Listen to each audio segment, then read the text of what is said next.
Bonjour, je suis ravie de vous retrouver pour vous présenter cet outil en 5 étapes qui va vous permettre de transformer votre vision en action.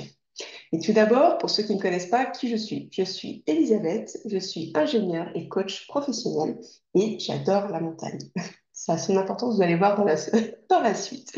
Donc aujourd'hui, nous allons aborder cet outil-là qui vous présente les 5 étapes clés pour transformer votre vision en action. Je tiens à vous préciser qu'en fait, ces étapes, elles sont valables aussi bien dans votre vie personnelle, si vous avez un projet avec des amis, en famille, que dans votre vie professionnelle, si vous avez en fait un nouveau projet à mener dans votre entreprise, si vous avez un challenge particulier à atteindre. Voilà, ces étapes, elles sont universelles et elles peuvent s'appliquer aussi bien dans la sphère privée que dans la sphère pro. Donc, la création d'une vision stratégique, c'est comme planifier une ascension en montagne.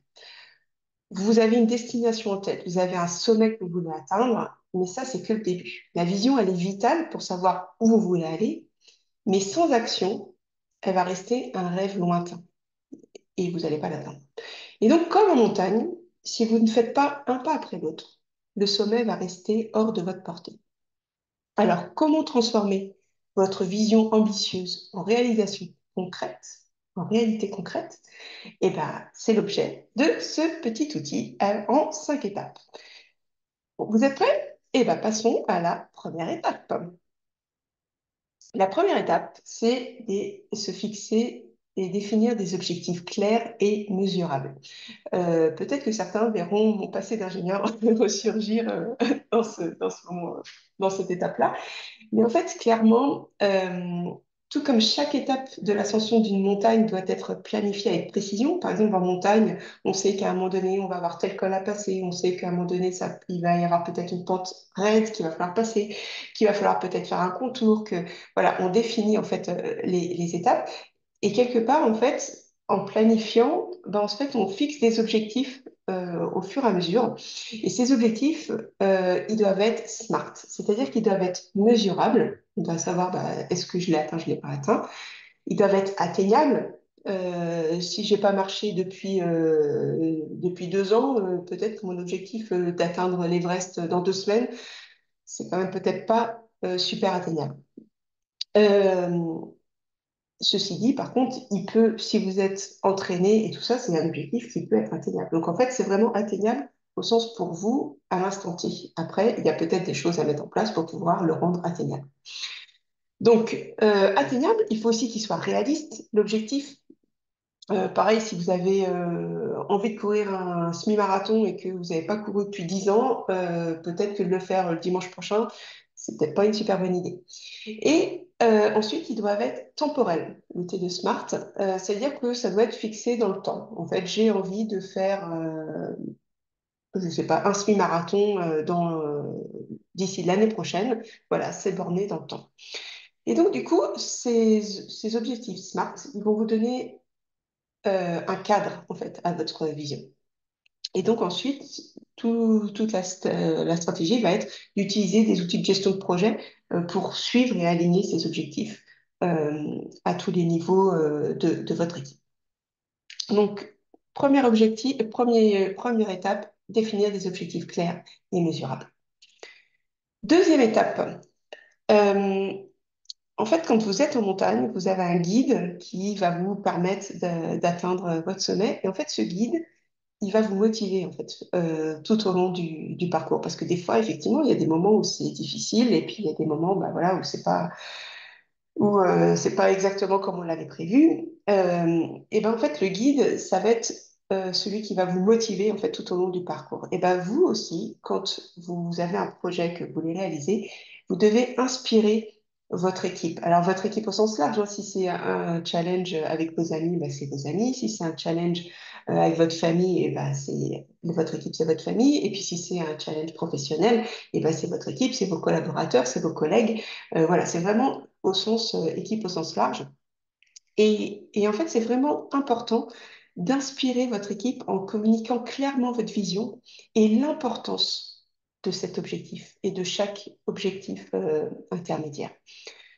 Donc, encourager en fait un environnement de travail pour la partie pro, mais aussi pour la partie perso, favoriser un environnement collaboratif et inclusif où chaque membre se sent valorisé et investi dans la réalisation de cette vision.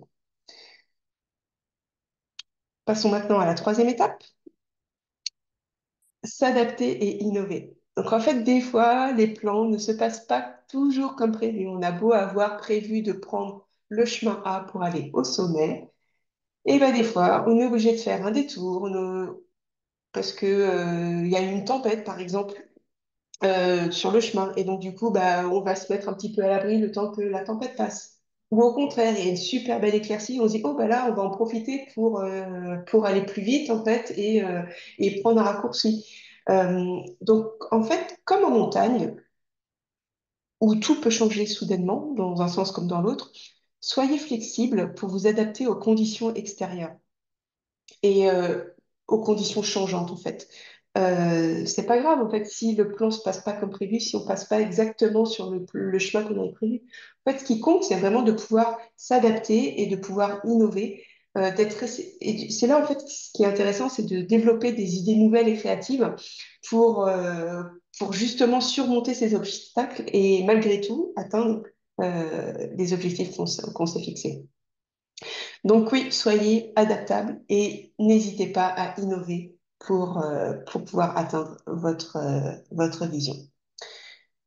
La quatrième étape, là ça va être encore mon passé d'ingénieur qui ressort, c'est de mesurer et d'ajuster. Donc en fait, vous avez défini votre chemin et ce qui est bien, c'est d'avoir un système de suivi pour évaluer en fait les progrès au fur et à mesure de l'avancement. Est-ce que vous êtes dans les temps? Est-ce que c'est comme prévu? Donc voilà, analyser. Et puis, bah, si vous n'êtes pas tout à fait comme prévu, enfin, qu'est-ce qu'on peut faire pour que on puisse raccorder à la vision? Est-ce que on ajuste peut-être la donnée temporelle? Est-ce qu'on ajuste la charge? Enfin voilà, ça peut être différentes choses. Ça peut être le temps de prendre une pause aussi avant de pouvoir repartir. Donc voilà, et soyez ouverts au feedback qu'on va pouvoir vous apporter. Et soyez prêts à apporter les modifications nécessaires pour rester sur la bonne voie. Et ensuite, j'en viens à la dernière étape, celle qu'on oublie régulièrement et qu'on ne fait quasiment jamais. Enfin, ça dépend des gens, mais en tout cas, moi, j'avais tendance à pas le faire. Et, euh, et pourtant, c'est hyper important. La cinquième étape, c'est célébrer les victoires. Chaque étape franchie lors d'une ascension, en fait, c'est une victoire, en fait. Et donc, reconnaissez et célébrez les succès, qu'ils soient petits, qu'ils soient grands. Cela va renforcer la motivation et l'engagement de votre équipe. Euh, Souvent, on se dit, ah, une fois qu'on a atteint l'objectif, souvent on se dit, ah non, mais c'est bon, maintenant c'est fait, on passe au suivant, quoi. Et on ne prend pas le temps de célébrer. Alors qu'en célébrant, en fait, c'est là qu'on recrée une cohésion d'équipe. C'est là que on va, euh, on va booster la motivation et on va donner envie aux gens de refaire d'autres challenges. Parce que c'est super sympa, en fait, de célébrer une histoire. Et puis, aussi, des fois, bah, ça se passe pas comme prévu. On n'a pas tout à fait atteint ce qu'on voulait atteindre et on peut considérer ça comme un échec. Et en France, on a tendance à se focaliser beaucoup sur les échecs et à dire, ah, ah, ah, ah, il n'est pas arrivé, hein, il n'est pas arrivé, c'est vraiment pas bien. Et on s'auto-flagelle. Sauf que les échecs, il faut les voir comme des opportunités. Moi, j'adore la phrase de Nelson Mandela qui dit, je ne perds jamais, soit je gagne, soit j'apprends. Et en effet, les échecs, en fait, c'est des opportunités d'apprentissage. Donc, n'hésitez pas, en fait, sur un projet, à regarder, analyser ce qui a fonctionné et ce qui n'a pas fonctionné aussi. Et comment on peut faire pour que la prochaine fois, ce qui n'a pas fonctionné, fonctionne. Qu'est-ce qu'on change pour que la prochaine fois, ça fonctionne? Et ainsi, vous allez améliorer continuellement vos stratégies. Donc, ne vous morfondez pas dans les échecs, ça arrive. La première fois que vous avez fait du vélo, vous êtes tombé, et ben vous êtes remonté sur le vélo. Et en fait, au bout d'un moment, ben, vous avez réussi à faire du vélo. Et puis maintenant, c'est super facile de faire du vélo. Et ben c'est exactement pareil. Donc, transformer une vision stratégique en action, c'est pas forcément facile, mais avec une planification minutieuse, un leadership inspirant, une adaptabilité, un suivi rigoureux et une culture de la célébration et des apprentissages, eh ben, vous pouvez conduire votre vie, votre famille, votre équipe, votre entreprise vers de nouveaux sommets. Alors, je suis curieuse, quelle va être votre première action pour concrétiser votre vision?